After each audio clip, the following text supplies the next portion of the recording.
Hello മുത്തുകളെ സുത്തുകളെ കരളുകളെ കുളിരുകളെ പഞ്ചാര കുഞ്ചുകളെ അറക്കലാണ്. Full A plus ആണോ നിങ്ങളുടെ ലക്ഷ്യം? അങ്ങനെ ഒരു തമ്പ് കണ്ടിട്ടായിരിക്കും നിങ്ങൾ ഈ വീഡിയോ ക്ലിക്ക് ചെയ്തിട്ടുള്ളത്. നിങ്ങൾക്ക് എല്ലാവർക്കും ആഗ്രഹം ഉണ്ടാവും ഫുൾ എ പ്ലസ് കിട്ടണം, ഫുൾ എ പ്ലസ് കിട്ടണം. അപ്പോൾ എനിക്കും പണ്ട് ആഗ്രഹം ഉണ്ടായിരുന്നു.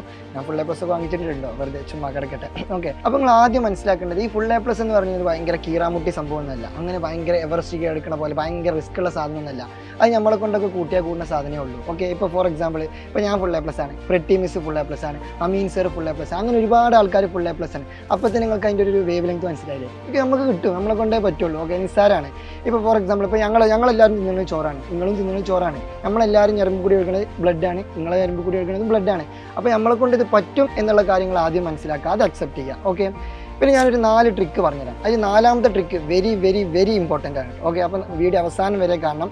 അതിൽ ആദ്യത്തെ ട്രിക്ക് എന്താണെന്ന് വെച്ചാൽ ജസ്റ്റ് ഇമാജിൻ ചെയ്യുക. അതായത് ഫുൾ എ പ്ലസ് വാങ്ങുന്നത് ജസ്റ്റ് ഇങ്ങനെ ഇമാജിൻ ചെയ്യുക. നമ്മൾ ഫുൾ എ പ്ലസ് വാങ്ങിയാൽ എങ്ങനെയായിരിക്കും? ജസ്റ്റ് ഇങ്ങനെ ഫുൾ എ പ്ലസ് ഒക്കെ വാങ്ങി ട്രോഫിയൊക്കെ കിട്ടി ഭയങ്കര സംഭവമായി സ്റ്റാറ്റസും സ്റ്റോറിയൊക്കെ കെട്ടുകൊണ്ട് ആ ഒരു സംഭവം ഉണ്ടല്ലോ, അത് ജസ്റ്റ് ഇങ്ങനെ ഇമാജിൻ ചെയ്യുക. ഇമാജിൻ ചെയ്യാൻ പ്രത്യേകിച്ച് പൈസ ഒന്നും കൊടുക്കണ്ട, അപ്പോൾ ധൈര്യമായിട്ട് ഇമാജിൻ ചെയ്യുക. ഓക്കെ, അങ്ങനെ ഇമാജിൻ ചെയ്താലുള്ള ബെനിഫിറ്റ് എന്താണെന്ന് വെച്ചാൽ നമ്മളെ മൈൻഡിനെ ഇങ്ങനെ പറയും, എനിക്ക് ഫുൾ എ പ്ലസ് ആണ്, ഇവൾക്ക് ഫുൾ എ പ്ലസ് ആണ്, ഇയാൾക്ക് ഫുൾ എ പ്ലസ് ആണ്. അങ്ങനെ പറയുമ്പോൾ ഓട്ടോമാറ്റിക്കലി നമുക്ക് തന്നെ എന്ത് ചെയ്യും, ഇൻബോൺ ആയിട്ട് നമ്മളെ മൈൻഡിൽ തന്നെ ആ ഒരു സാധനം സെറ്റ് ചെയ്യും. അപ്പോൾ നമ്മൾ അതിനനുസരിച്ച് പ്രവർത്തിക്കും. അതൊരു സൈക്കോളജിയാണ്. അപ്പോൾ അതെന്ത് ചെയ്യാം, കൃത്യമായിട്ട് കീപ്പ് ചെയ്യാം. 2ാമത്തെ കാര്യം പ്രഷറാണ്. പ്രഷർ എന്ന് പറയുമ്പോൾ നമ്മൾ ജസ്റ്റ് ഇങ്ങനെ പഠിക്കാതിരിക്കുമ്പോൾ സ്വാഭാവികമായിട്ട് നമുക്കൊരു ചടപ്പൊക്കെ ഉണ്ടാവും. പിന്നെ അതുപോലെ തന്നെ ബോറടിക്കും, അങ്ങനെ കുറേ പ്രശ്നങ്ങളൊക്കെ ഉണ്ടാവും. ഇതൊക്കെ സർവ്വസാധാരണമാണ്, ഇതൊക്കെ മനുഷ്യന്മാർക്ക് പറഞ്ഞതാണ്. കാരണം പഠിക്കുക എന്ന് പറഞ്ഞാൽ ചില ആൾക്കാരൊക്കെ പറയും കഷ്ടപ്പെട്ട് പഠിക്കുക, അത് ഇഷ്ടപ്പെട്ട് പഠിക്കും. അങ്ങനെയൊന്നുമില്ല. കഷ്ടപ്പെട്ട് തന്നെ പഠിക്കണം, ഇഷ്ടപ്പെട്ട് പഠിക്കുക. ഇതെന്താ ഇഷ്ടപ്പെട്ട് കഴിക്കാൻ ബിരിയാണി ഒന്നുമില്ലല്ലോ. അപ്പോൾ സ്വാഭാവികമായിട്ടും കുറച്ച് ബുദ്ധിമുട്ടൊക്കെ ഉണ്ടാവും. പിന്നെ സിനിമ ആണെന്നില്ലല്ലോ, എൻ്റർടൈൻമെൻറ്റ് ഒന്നുമില്ല. നമ്മൾ നല്ല രീതിയിൽ റിസ്ക് എടുത്തിട്ട് തന്നെ പഠിക്കേണ്ടി വരും. അപ്പോൾ സ്വാഭാവികമായിട്ടും കുറച്ച് പ്രശ്നങ്ങളൊക്കെ ഉണ്ടാവും. അപ്പോൾ ഇടയ്ക്കിടയ്ക്ക് നമ്മളിങ്ങനെ ഉറക്കം വരുമ്പോഴോ അല്ലെങ്കിൽ ബോറടിക്കുമ്പോഴോ ജസ്റ്റ് നമ്മളിങ്ങനെ അഥവാ ഉറങ്ങിപ്പോയാലൊക്കെ ഒന്ന് തട്ടി ഉണർത്താനോ അല്ലെങ്കിൽ ഇടയ്ക്കിടയ്ക്ക് ഒരു കട്ടൻ ചായ എടുക്കാണ്ടാണോ അങ്ങനെ എന്തിനൊക്കെ ആയിട്ട് നമ്മൾ അമ്മമാരോ പേരൻസോ അല്ലെങ്കിൽ നമ്മളെ കസിൻസോ നമ്മളെ ചേച്ചിമാരോ ചേട്ടന്മാരോ ആരെങ്കിലുമൊക്കെ നമ്മളിങ്ങനെ ഇടയ്ക്കിടയ്ക്ക് എപ്പോഴും സപ്പോർട്ട് ചെയ്യാൻ ഒരാളുണ്ടാവണം. അത് സ്വാഭാവികമായിട്ടും ആരെങ്കിലുമൊക്കെ ആയിട്ട് ഉണ്ടാവും. പിന്നെ ഈ സ്കൂളുകളിൽ അതേപോലെ ടീച്ചേഴ്സ് ഇടയ്ക്കിടയ്ക്ക് ഇങ്ങനെ പ്രഷർ ചെയ്യാൻ വേണം, പഠിക്കടാ എന്ന് പ്രഷർ ചെയ്യാൻ ഒരാളുണ്ടാവുന്നത് ബെസ്റ്റാണ്. നിങ്ങൾ ചിലപ്പോൾ ഇങ്ങനെ വിചാരിക്കും അതൊക്കെ ശരിയാണ്, ശരിക്കും അങ്ങനെ നമ്മൾ പ്രഷർ ചെയ്യാൻ പറ്റുമോ എന്നൊക്കെ ഇങ്ങനെ വിചാരിക്കും. അത് നമ്മളൊരു നെഗറ്റീവ് പെർസ്പെക്റ്റീവിൽ കണ്ടിട്ടാണ്. ശരിക്കും നമ്മളതൊരു പോസിറ്റീവ് പെർസ്പെക്റ്റീവിൽ കാണാം. ഈ ടീച്ചേഴ്സ്, റിലേറ്റീവ്സ്, ഫാമിലി ഇവരൊക്കെ നമ്മളങ്ങനെ പ്രഷർ ചെയ്യുന്നത് നമ്മളുടെ നന്മയ്ക്ക് വേണ്ടിയിട്ടാണ്. അല്ലാതെ നമ്മൾ നാശമാവാൻ വേണ്ടിയിട്ട് ആരും നമ്മളെ പ്രഷർ ചെയ്യുന്നില്ല. നമ്മളുടെ നന്മയ്ക്ക് വേണ്ടിയിട്ടാണ് അവരിങ്ങനെയൊക്കെ പറയുന്നത്. അപ്പോൾ നമ്മൾ എന്ത് ചെയ്യുക, അത് ഉൾക്കൊണ്ടിട്ട് എന്ത് ചെയ്യുക, അതിനൊരു പോസിറ്റീവ് സെൻസിൽ കാണാം. എന്നിട്ട് എന്ത് ചെയ്യുക, അത് കൃത്യമായിട്ട് എന്ത് ചെയ്യുക, പഠിക്കുക. അതിനെക്കുറിച്ച് നിങ്ങൾ ടെൻഷൻ അടിക്കേണ്ട ആവശ്യമില്ല. കാരണം എല്ലാ പേരൻസും അതേപോലെ ടീച്ചേഴ്സും പിന്നെ ഇടയ്ക്കിടയ്ക്ക് നമ്മൾ തന്നെ ഇങ്ങനെ പഠിക്കുക എന്ന് പറയുന്നത് ഇടയ്ക്കിടയ്ക്ക് ഓരോ വീഡിയോസ് ഇടും. അപ്പോൾ സ്വാഭാവികമായിട്ടും പ്രഷറിങ് കൃത്യമായിട്ട് നിങ്ങൾക്ക് കിട്ടും. അപ്പോൾ അത് ഉണ്ടാകുന്നത് എന്താണ്, ഒരു ബെറ്റർ കാര്യമാണ്. ഓക്കെ, അപ്പോൾ 2 കാര്യം കിട്ടി. മൂന്നാമത്തെ കാര്യം കുറച്ച് പണിയുള്ള കാര്യമാണ്. അതായത് പഠിക്കുക, അതായത് കൃത്യമായിട്ട് പഠിക്കുക. അത് കുറച്ച് റിസ്ക്കാണ്, കുറച്ചധികം റിസ്ക്കാണ്. പക്ഷേ പ്രശ്നമൊന്നുമില്ല. നമ്മൾ എന്ത് ചെയ്താൽ നിങ്ങൾ കൃത്യമായിട്ട് സൈലത്തിനെ ഫോളോ ചെയ്താൽ മതി. അത് നിങ്ങൾക്ക് ഇന്ന് നിലവിൽ കേരളത്തിൽ ഏറ്റവും ബെസ്റ്റ് ആയിട്ടുള്ള ഒരു ഓപ്ഷനാണ് സൈലത്തിനെ കൃത്യമായിട്ട് ഫോളോ ചെയ്ത് കഴിഞ്ഞാൽ നിങ്ങൾക്ക് നിങ്ങളുടെ ആ ഒരു പഠനം സ്മാർട്ട് വർക്കായിട്ട് മാറ്റാൻ പറ്റും. നോട്ട് ഹാർഡ് വർക്ക് കേട്ടോ, സ്മാർട്ടായിട്ട് പഠിക്കാൻ പറ്റും.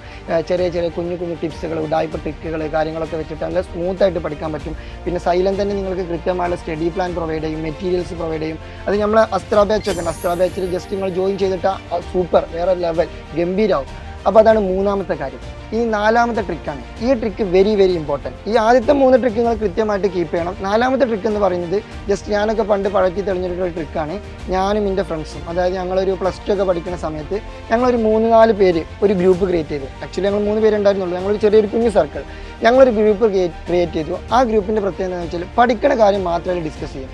പിന്നെ വേറെ കുറേ ഗ്രൂപ്പുകളൊക്കെ ഉണ്ടാവും, അതിൽ ചാറായിട്ട് പല കാര്യങ്ങളും ഡിസ്കസ് ചെയ്യും. പക്ഷേ ഇത് പക്കാ പഠനത്തിന് മാത്രം. എന്നിട്ട് അതിൻ്റെ പർപ്പസ് ഇങ്ങനെയാണ്. അതായത് നമ്മൾ ജസ്റ്റ് ഒരു കാര്യം പഠിച്ചാൽ, ഞാൻ ഇന്ന് ഫിസിക്സിലെ ഫസ്റ്റ് ചാപ്റ്റർ പഠിച്ചിട്ടുണ്ട്, ഞാൻ ഇന്ന് കെമിസ്ട്രിയിലെ ഫസ്റ്റ് ചാപ്റ്റർ പഠിച്ചിട്ടുണ്ട്, ഞാൻ ഇന്ന് ജെനറ്റിക്സ് പഠിച്ചു. വെറുതെ ചുമ്മാ ഒരു വോയിസ് ഇടാം. കൂടുതൽ ഡീറ്റെയിൽസ് ഒന്നും വേണ്ട. ജസ്റ്റ് ഞാൻ ഇന്ന ചാപ്റ്റർ പഠിച്ചു എന്ന് പറയാം. അപ്പോൾ ഓപ്പോസിറ്റുള്ള ആൾക്കൊരു ത്വര ഉണ്ടാവും, ഓൻ അതൊക്കെ പഠിച്ചു, കുതിര എന്നോട് പറഞ്ഞില്ല, എനിക്കും എന്തായാലും പഠിക്കണം. അങ്ങനെ ഒരു സാധനം നമ്മളെ മൈൻഡിൽ വരും, ഓട്ടോമാറ്റിക്കലി വരും. കാരണം നമ്മളെ ഫ്രണ്ട്സ് ഇത് പഠിക്കുമ്പോൾ ഓട്ടോമാറ്റിക്കലി നമ്മൾക്കും പഠിക്കാൻ തോന്നും. അപ്പോൾ നമ്മൾക്ക് എന്ത് ചെയ്യും, ഒരു കോമ്പറ്റീറ്റീവ് മൈൻഡ് അവിടെ സെറ്റ് ചെയ്യും, ഒരു ഹെൽത്തി കോമ്പറ്റീഷൻ. അപ്പോൾ നിങ്ങൾ എന്ത് ചെയ്യുക, ആ രീതിയിൽ ഒരു കുഞ്ഞു ഗ്രൂപ്പ് സെറ്റ് ചെയ്യുക. ഇതിൽ 2 കാര്യങ്ങൾ ശ്രദ്ധിക്കണം, 2 കണ്ടീഷൻ ഉണ്ട്. ഒന്ന്, സത്യസന്ധമായിരിക്കണം കാര്യങ്ങൾ. അതായത് നിങ്ങൾ എന്ത് ചെയ്യുക, പഠിച്ചിട്ടൊന്നുമില്ല, അല്ലെങ്കിൽ നിങ്ങൾ കുറേ പഠിച്ചിട്ടുണ്ട്, എന്നിട്ട് നിങ്ങൾ എന്ത് ചെയ്യുക, ഞാൻ ഇന്നൊന്നും പഠിച്ചിട്ടില്ല. അങ്ങനെ ഫേക്ക് ഫ്രണ്ട്സ് ആവരുത്. Okay, not fake friends. പക്ക സത്യസന്ധമായിട്ടുള്ള കാര്യങ്ങൾ പറയണം. ഓക്കെ, അത് 1ാമത്തെ കണ്ടീഷൻ. 2ാമത്തെ കണ്ടീഷൻ എന്ന് പറയുന്നത് കുറേ ആളുകളെ ഗ്രൂപ്പിൽ കയറ്റരുത്. അതായത് ഓക്കെ നമുക്ക് എല്ലാവർക്കും പഠിക്കാം, എന്നിട്ട് ഒരു 4-5 ആൾക്കാർ അല്ലെങ്കിൽ ഒരു 7-8 ആൾക്കാർ, എന്നിട്ട് ഒരു 7 കളിക്കുള്ള ആൾക്കാർ എന്ത് ചെയ്യുക, ഗ്രൂപ്പിൽ കൊണ്ടുവെക്കുക. അത് പാടില്ല. മാക്സിമം 4 പേര് അല്ലെങ്കിൽ 3 പേര്. 3 പേരായാലും ബെറ്റർ, അല്ലെങ്കിൽ 4 ആയാലും കുഴപ്പമില്ല.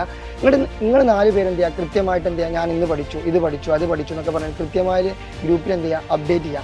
അപ്പോൾ ഓട്ടോമാറ്റിക്കലി നിങ്ങളുടെ അടിയിൽ എന്ത് ചെയ്യും, പരസ്പരം ഒരു ഹെൽത്തി കോമ്പറ്റീഷൻ വരും. നിങ്ങളുടെ അടിയിൽ തന്നെ എന്ത് ചെയ്യും, പരസ്പരം ഒരു പഠിക്കാനുള്ളൊരു മൈൻഡ് സെറ്റ് എന്ത് ചെയ്യും, സെറ്റ് ആവും. അത് പക്ക അടിപൊളിയായിട്ട് ഞാൻ എന്ത് ചെയ്താണ്, പഴറ്റി തെളിഞ്ഞതാണ്. വേണമെങ്കിൽ നിങ്ങൾക്കും ജസ്റ്റ് എന്ത് ചെയ്യുക, ഒന്ന് പ്രാക്ടീസ് ചെയ്ത് നോക്കാം. നിങ്ങൾക്ക് തോന്നുകയാണ് ഇത് പ്രാക്ടീസ് ചെയ്തിട്ട് ഇത് പോരാ, ഫാസിൽ സാറിൻ്റെ ട്രിക്ക് ഒരു പൊട്ട ട്രിക്കാണ് നിങ്ങൾക്ക് തോന്നുകയാണ്, നിങ്ങൾ സ്കിപ്പ് ചെയ്തോളൂ, നോ പ്രശ്നം. പക്ഷേ ഒരു 99% ഞാൻ നിങ്ങൾക്ക് ഗ്യാരൻറ്റീഡാണ്. അതായത് ഇതെന്തായാലും നിങ്ങൾക്ക് ഉപകരിക്കപ്പെടും എന്നുള്ളത് തീർച്ചയാണ്. സോ നിങ്ങൾ ജസ്റ്റ് ഒന്ന് ട്രൈ ചെയ്ത് നോക്കി. ഓക്കെ, അപ്പോൾ നിങ്ങൾ ആദ്യം എന്ത് ചെയ്യണം, നിങ്ങളുടെ ഇതുപോലത്തെ നല്ല അടുത്ത ക്ലോസ് ആയിട്ടുള്ള കുറച്ച് ഫ്രണ്ട് സർക്കിൾ ഉണ്ടാവില്ല, ഒരു 3-4 പേര്, അവർ ജസ്റ്റ് എന്ത് ചെയ്യുക, ഈ വീഡിയോ അവർക്കൊന്ന് അയച്ചു കൊടുക്കുക. എന്നിട്ട് ഞാൻ പറഞ്ഞ 4 ട്രിക്കുകൾ എന്ത് ചെയ്യുക, കൃത്യമായിട്ടൊന്ന് പക്ക ഒന്ന് സിസ്റ്റമാറ്റിക് ആയിട്ട് ഫോളോ ചെയ്ത് നോക്ക്. അങ്ങനെ നോക്കിയിട്ട് ഈ ഓണപരീക്ഷ വരെ നിങ്ങൾ ട്രൈ ചെയ്യും. ഓണപരീക്ഷയ്ക്ക് നിങ്ങളുടെ മാർക്കിൽ ഒരു വേരിയേഷനും ഇല്ല, അതായത് നിങ്ങൾക്ക് പഴയതിനേക്കാൾ കുറവാണ് മാർക്ക്, അല്ലെങ്കിൽ നിങ്ങളുടെ മാർക്കിൽ ഒരു അപ്ഡേഷനും ഇല്ല, അങ്ങനെ നിങ്ങൾ സ്കിപ്പ് ചെയ്തോളൂ, ധൈര്യമായിട്ട് സ്കിപ്പ് ചെയ്തോളൂ, ഒരു പ്രശ്നമില്ല.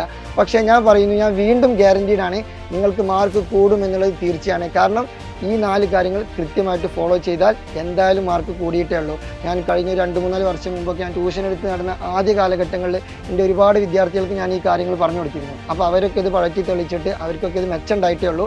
സോ നിങ്ങൾക്കും മെച്ചമുണ്ടാവും. അപ്പോൾ നിങ്ങളിത് കൃത്യമായിട്ട് എന്ത് ചെയ്യുക, ഫോളോ അപ്പ് ചെയ്യുക, അടിപൊളിയായി പഠിക്കുക, മിന്നിക്കുക, ഉഷാറാക്കുക, സെറ്റാക്കുക, പവറാക്കുക. സോ ഈ ഒരു വീഡിയോ നിങ്ങളുടെ ഏറ്റവും വളരെ ഇഷ്ടപ്പെട്ട ഒരു ഫ്രണ്ട്സ് ഉണ്ടല്ലോ, അവർക്ക് എന്ത് ചെയ്യുക, വളരെ വേഗത്തിൽ ഷെയർ ചെയ്ത് കൊടുക്കുക. അപ്പോൾ സൈലത്തിനൊപ്പം ഒരുമിച്ച് പഠിക്കാം. See you soon. Good bye.